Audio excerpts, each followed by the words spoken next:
Doing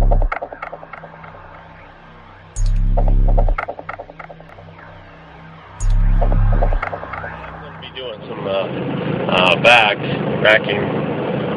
This is a tough area to back. It's a little bit of a, I don't know what you call it, busy. I'll give you a demonstration here. As you can see, there's oncoming traffic on both directions. You got everywhere, as you can see. And in order to do our pickup, we have to pick up as soon as this truck leaves over in this dot. And as you can see, we got oncoming traffic all the time. We got very little space. But what I'm going to have to do is come up with a plan. When we come up with a plan to actually back in here, I'll have to do the backing into traffic, which is something that's a little difficult.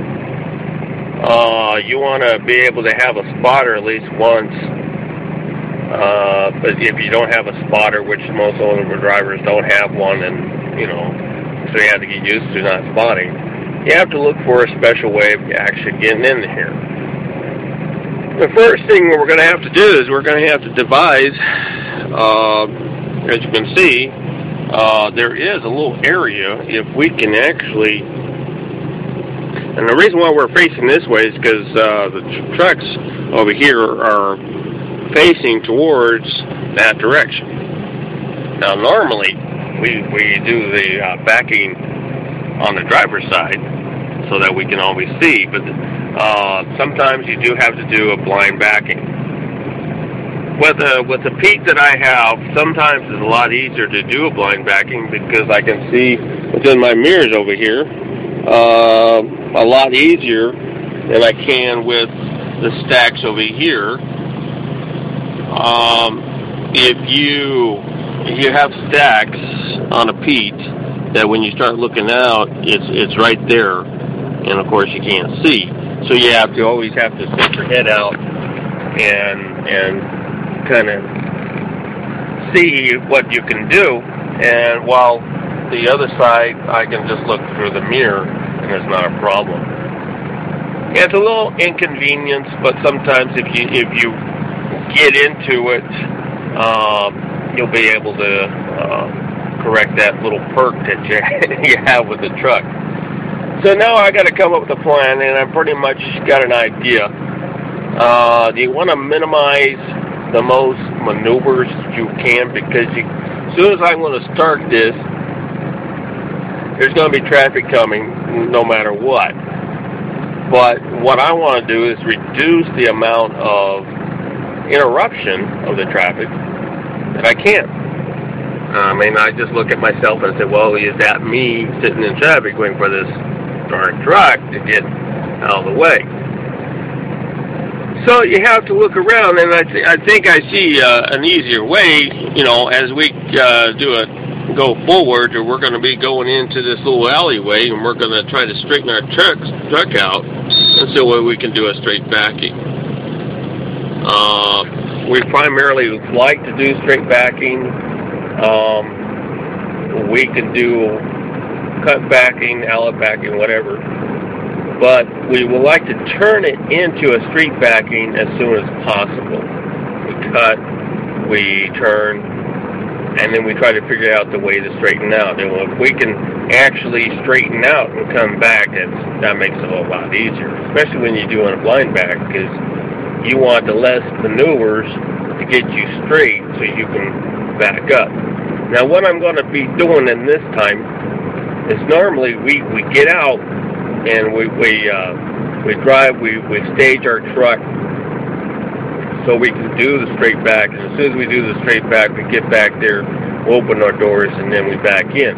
Well, as you can see, we're kind of going to be in traffic, and it's going to be tight. So we're going to be actually opening our doors before we do the maneuver.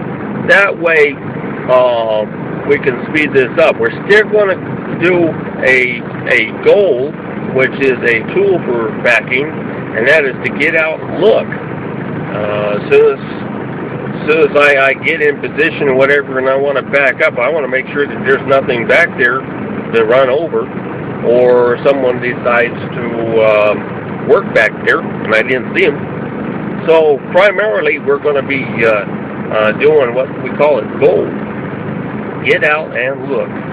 It sounds simple, but you'd be surprised how many people forget to do that. They get in a hurry. They just see it. They do their maneuvers.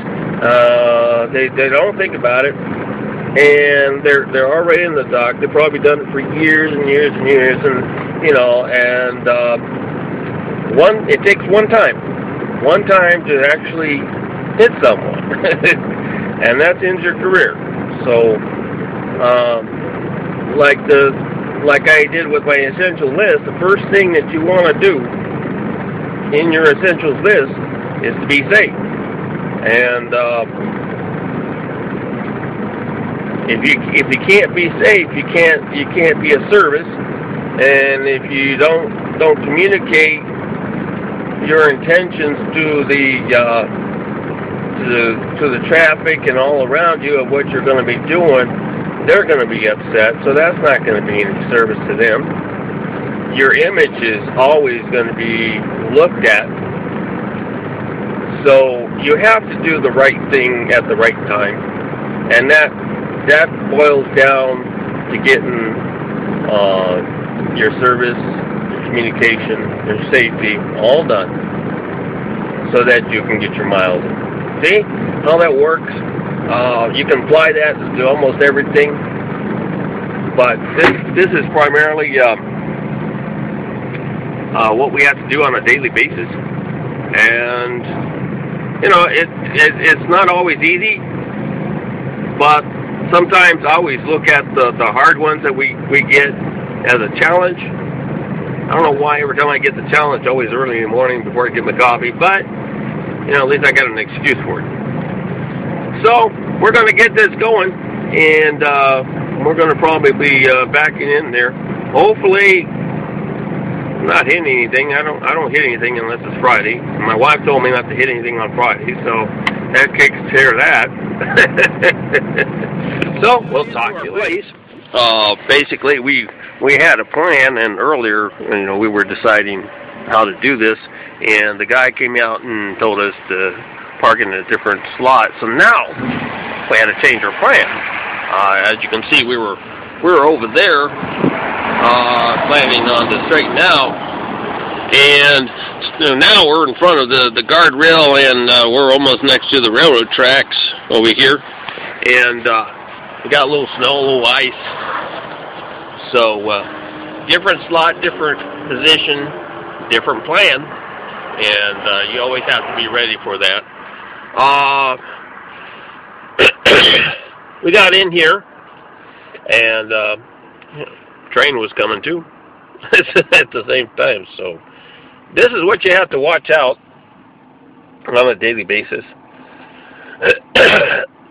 It is a challenge, but like I said, it keeps you on the ball, and it keeps you active in learning what to do in certain situations when they come up and stuff.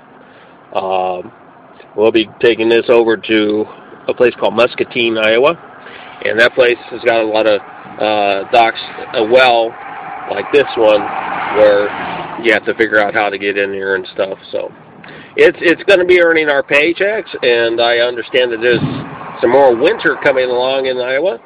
So the things keep coming.